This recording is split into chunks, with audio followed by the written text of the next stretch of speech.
جو ہے وہ اس طرح کی ڈسٹربنس کو کہ آگے وہ ریزسٹنس بنیں گے۔ اب اس کے ساتھ کہا یہ جا رہا ہے کہ پریکٹس اینڈ پروسیجر جو بل ہے اس کے ساتھ چھیڑ چھاڑ کرنے کی پلاننگ کر لی گئی۔ اب یہ دیکھیں کتنی افسوس کی بات ہے کہ پہلے آپ نے یہ دیکھا کہ دھڑا دھڑ ایک جسٹس یعنی عطا بندیال جو ہے اپنی من مرضی کر رہے ہیں اور حکومت کو انہوں نے بہت زیادہ ٹف ٹائم دے دیا ہے، تو وہاں پہ آپ کی سوچ آئی کہ کچھ 3 لوگ ہونے چاہیے۔ اب وہ 3 لوگوں کے اندر اس وقت ہمارے جسٹس قاضی فائز عیسیٰ تھے اور جسٹس جو ابھی ایڈ ہاک کے اوپر ہے طارق شیخ تھے، میرے ذہن میں نام سے طریقے سے نہیں آ رہا، تو وہ ججز جو ہیں ان کو سوٹ کرتے تھے تو انہوں نے وہ قانون بنا دیا۔ اس کے بعد جب ہم نے دیکھا کہ بعد میں جسٹس اعجاز الاحسن بھی چلے گئے اور سینئر ترین جو جج ہیں وہ جسٹس منصور آ گئے، اور جسٹس منصور اور جسٹس منیب نے جس طریقے سے مل کے عدالت کے اندر پریکٹس اینڈ پروسیجر کمیٹی کے اندر اپنی مونوپلی قائم کی، تو ایک طرح سے قاضی فائز صاحب بالکل بے بس ہو گئے۔ ان کی بے بسی کو دیکھتے ہوئے پھر نیا قانون بنایا گیا اور یعنی آرڈیننس دیا گیا کہ وہ اپنی مرضی سے ایک اور جج کو بھی شامل کر سکتے ہیں کسی ایک کو نکال کے، اور انہوں نے جب یہ کیا تو اس کے بعد ہم نے دیکھا کہ کس طریقے سے جسٹس منصور اور جسٹس منیب نے اس کا ری ایکشن دکھایا۔ اب دوبارہ اگر ان دونوں کو کمیٹی میں ڈال دیا گیا تو اس کے لیے نئی قانون سازی، میں یہ سمجھتا ہوں کہ یہ انتہائی شارٹ سائٹڈنیس ہے۔ کیا ہم اپنے مسئلے اور مسائل وقت کی مشکلات کے مطابق ہم اپنے آئین کو اس طریقے سے اگر تبدیل کریں گے تو یہ ایک مذاق بن جائے گا، اور حکومت کو اس طرح کی کوئی بھی کوشش نہیں کرنی چاہیے۔ اب یہ کہا جا رہا ہے کہ جناب آئینی ترمیم کا جو معاملہ ہے وہ عدالت میں آ گیا ہے، اس کے اوپر کیا ہوگا؟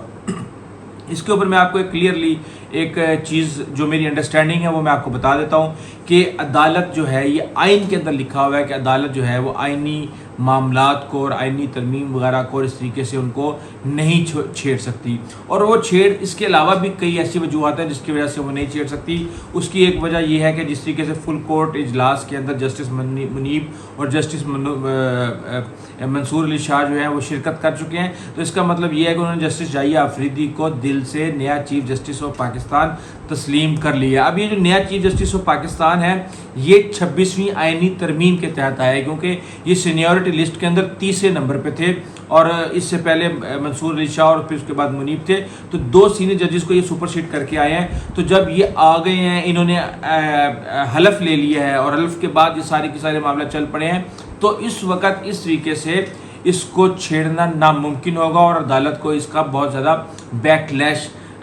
فیس کرنا پڑ سکتا ہے۔ تو میرا نہیں خیال کہ آئینی ترمیم کے اوپر کوئی بھی اس طرح کی چیز آئے گی۔ اب جوڈیشل کمیشن کے اوپر سیاست شروع ہو گئی ہے۔ جوڈیشل کمیشن کے اوپر سیاست اس طرح شروع ہو گئی ہے کہ وہ تحریک انصاف جو 26ویں آئینی ترمیم کو ماننے کے لیے تیار نہیں ہے، جو اس جھوٹے مینڈیٹ اور جھوٹی حکومت کو ماننے کے لیے تیار نہیں ہے، اب وہ اس حد تک مجبور ہو چکی ہے کہ ان کی جو پارلیمانی پارٹی کا اجلاس ہوا ہے اس میں یہ فیصلہ کیا گیا ہے کہ 2 لوگوں کو جو استحقاق ہے جوڈیشل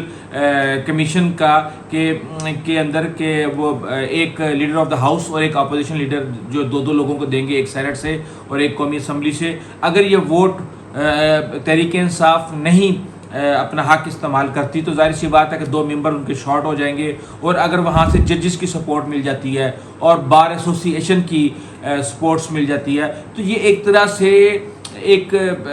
جو بینچز ہیں، ظاہر سی بات ہے جو بینچ ہیں آئینی عدالت کے اور جو ان کا جو چیف لگیں گے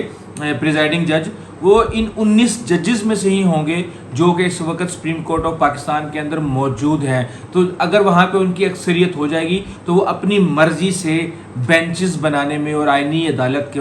ججز کو سلیکٹ کرنے میں ایک اہم کردار ادا کر سکتے ہیں۔ تو ظاہر سی بات ہے اس اپرچونٹی کو انہوں نے مس کرنا بالکل بھی گوارا نہیں کیا۔ تو یہ وہ چیزیں ہیں جو کہ اس وقت عدلیہ کی سیاست کے اندر چھائی ہوئی ہیں، اور آنے والے دنوں میں یہ فیصلہ ہوگا کہ کیا جسٹس جائیہ آفریدی ہی رہتے ہیں تحریک انصاف کی نظر میں، یا وہ ان کو دوسرا جسٹس قاضی فائز عیسیٰ قرار دیتے ہیں۔ معاملات بڑے نازک ہیں اور جسٹس جائیہ آفریدی ایک طرح سے 2 دھاری تلوار کے اوپر چل رہے ہیں، ادھر جاتے ہیں تو مارے جائیں گے، ادھر جاتے ہیں تو اور مارا کیا جانا بیسیکلی جو پرسیپشن ہے کیچڑ مڈ سلیڈنگ وغیرہ ان کے اوپر اچھالی جائے گی۔ تو یہ ساری چیزیں ہیں، اس سے انہوں نے بچنا ہے اور اس وقت ان کے آگے کنواں اور پیچھے کھائی۔ اس حوالے سے ہم آپ کو اپڈیٹ کرتے رہیں گے۔ اندر تک لے اجازت دیجیے، اللہ حافظ۔